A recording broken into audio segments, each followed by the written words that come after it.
Bonjour et bienvenue dans J'aime l'éco, l'émission qui donne la parole au chef d'entreprise, Charles Marcolin, bonjour. Bonjour. Vous êtes le PDG de Corus et à vos côtés Benoît Méronin. Bonjour Benoît, vous êtes directeur conseil et stratégie de Corus. Corus conçoit, réalise des espaces professionnels, vous avez surtout travaillé au départ dans le secteur bancaire, puis on vous trouve dans le retail, maintenant un peu partout, dans le tertiaire, l'hôtellerie, le médical, la santé. Et d'ailleurs c'est vous qui avez réorganisé les bureaux de poste. Absolument. Ils sont devenus très sympas les bureaux de poste un jour, alors que c'était lugubre. Complètement, ils étaient très fermés, avec Igaphone et tout ça, connu, avec des files d'attente pas possible.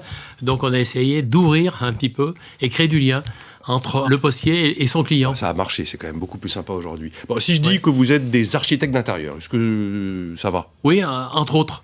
Alors, entre autres, eh ben voilà. Je me suis demandé quels étaient les défis quand vous aviez un dossier d'aménagement. Parce qu'un dossier d'aménagement, il y a un moment, il faut mettre des meubles, il faut décider, faut faire un dessin, enfin bref. Alors la vraie question que l'on pose à chaque fois à nos clients, pourquoi vous les transformez ? C'est la question, pourquoi vous les transformez ? C'est le client qui vient vous chercher et qui vous explique ça. Et on pose la question au client, pourquoi vous les transformez ?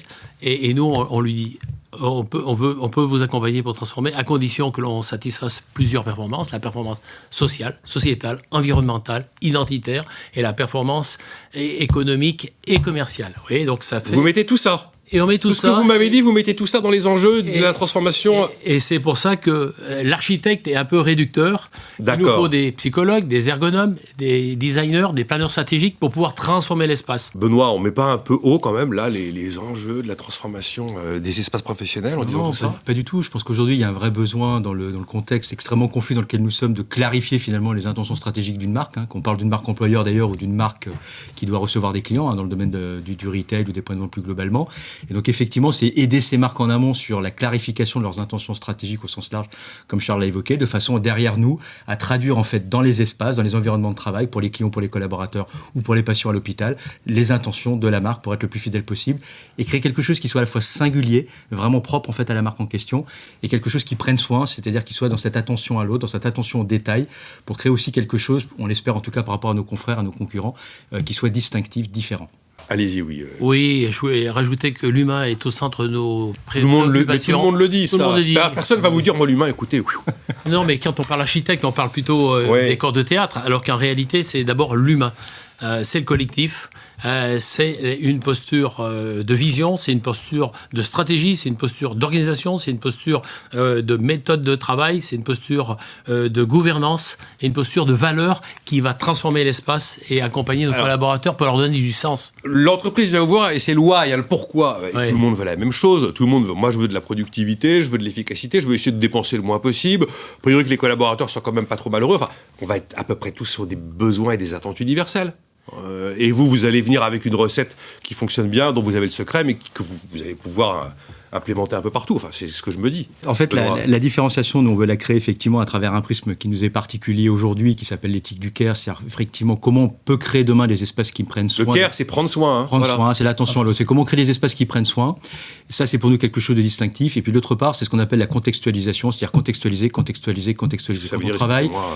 on travaille en fait pour une agence bancaire qui est située sur un territoire donné, eh bien cette agence, elle doit raconter une histoire, elle doit raisonner avec son territoire, elle doit raisonner avec son quartier, elle doit être non plus un lieu clos, refermé sur elle-même. Et c'est pas un peu élément de langage, Benoît? Non, c'est pas des éléments de langage, parce qu'au final, on se rend compte aujourd'hui qu'on reproduit, quand vous regardez finalement les grandes marques, on reproduit finalement des schémas, on reproduit des standards. Vous avez raison, il y a assez peu de différenciation dans la réalité. Donc c'est comment on partage finalement, nous, cette exigence de plus en plus avec nos clients pour créer véritablement des espaces un petit peu plus attentifs, on va dire, aux autres, aux clients, aux collaborateurs, au monde qui nous environne, mais aussi avec une contextualisation beaucoup plus forte, de façon à ce que tel hôtel, tel restaurant, telle agence bancaire, tel bureau soit quelque chose qui, encore une fois, ne pouvait pas se produire ou ne pouvait pas avoir lieu ailleurs que dans l'espace-temps dans lequel il est installé, parce que là, effectivement, il raconte une histoire, il est connecté, il résonne en fait avec cet espace. Et c'est une ambition, mais après, vous avez raison, c'est une exigence que nous doit partager avec nos clients, c'est-à-dire qu'effectivement, parfois, eh bien, les clients ont des intentions qui ne sont pas totalement celles-ci, ou qui veulent finalement quelque chose de relativement balisé, parce qu'il y a une notion de prise de risque, ou parfois, effectivement, ils nous challenge, on peut les challenger en retour. Voilà. En fonction de ce que vous dit le client, après, parce que là, vous arrivez à quelque chose, moi je suis client, je me dis, ouh là là, qu'est-ce qu'ils vont faire ? Qu'est-ce qu'ils vont faire chez Corus ?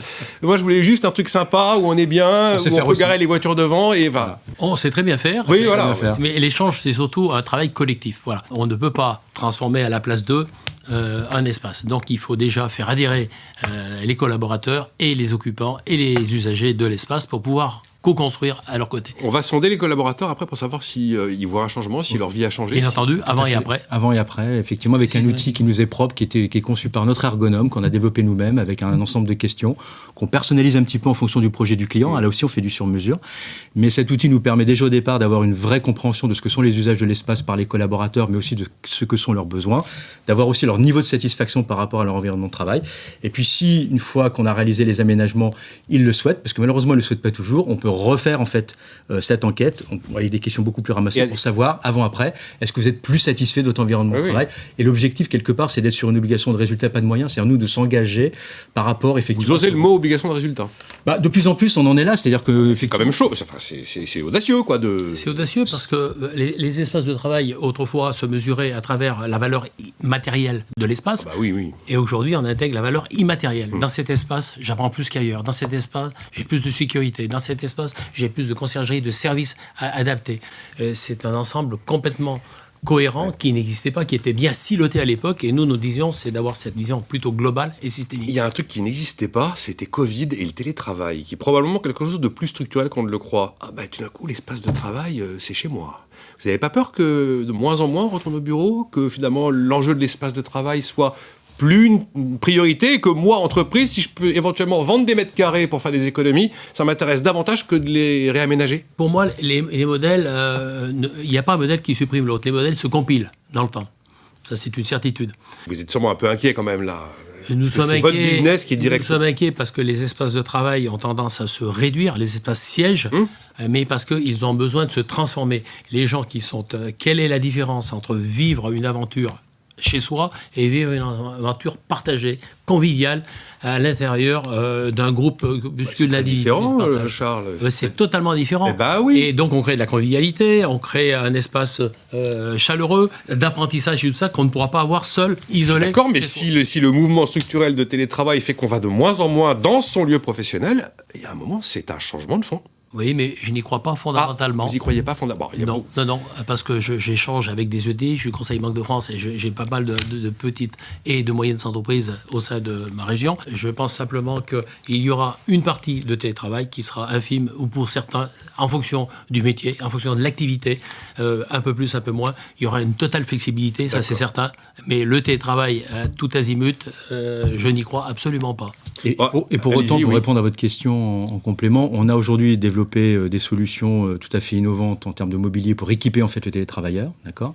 On réfléchit évidemment avec un partenaire également sur tout ce qu'on appelle les tiers-lieux, avec un acteur dans le domaine du coworking, de façon à être aussi finalement dans ces lieux hybrides et qui vont eux aussi se transformer sur le coworking tel qu'on l'a connu aujourd'hui, c'est en train de se transformer complètement, de façon à être un acteur historique du bureau, un acteur finalement au foyer, à la maison, venir chez moi. Et puis un acteur dans les tiers-lieux, mais d'être effectivement en capacité d'accompagner nos clients sur l'ensemble finalement des modalités du travail. Il y a un an, je ne sais pas si vous m'auriez dit que vous alliez aller chez le collaborateur. Sans doute pas. Sans doute pas. Une dernière question, quand on regarde les valeurs des entreprises, il y a un truc que j'ai bien aimé, on respecte les délais. Je me suis dit, ça, c'est quand même carré, quoi. Le gars qui dit, ma valeur, c'est déjà de respecter les délais, et c'est déjà pas mal. C'est ce que vous mettez en avant? Non, parce que dans le bâtiment, il y a à peu près une centaine de personnes qui interviennent. Quand on fait un projet, et c'est jamais le même client, c'est jamais au même endroit. Donc, automatiquement, il y a une compilation d'ouvriers, de personnes, entre celui qui fabrique, celui qui transporte et celui qui pose, qui fait que faut marier tout ça d'une façon harmonieuse et respecter un timing donné. Et donc, voilà. Déjà, c'est une des premières des valeurs, c'est de pouvoir tenir des délais. Je me suis dit, il n'y a qu'à des gens comme vous que je peux poser cette question. Vous pensez quoi de l'open space? L'open space, certains disent que ça aussi, à un moment, il faudra penser les choses autrement, que ça a été un modèle et puis qu'il faut... Alors, c'est ce que je disais. Les modèles ne se remplacent pas, ils se compilent.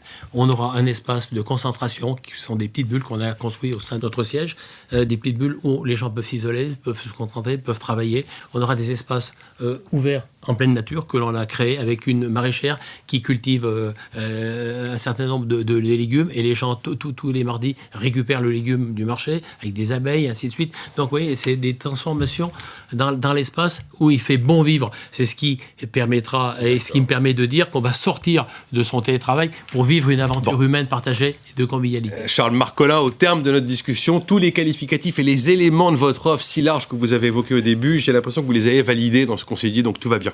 Bravo à vous, à continuer, et puis longue vie à Chorus. Merci d'avoir été avec nous. Merci infiniment de nous avoir reçus. Merci beaucoup, Nicolas.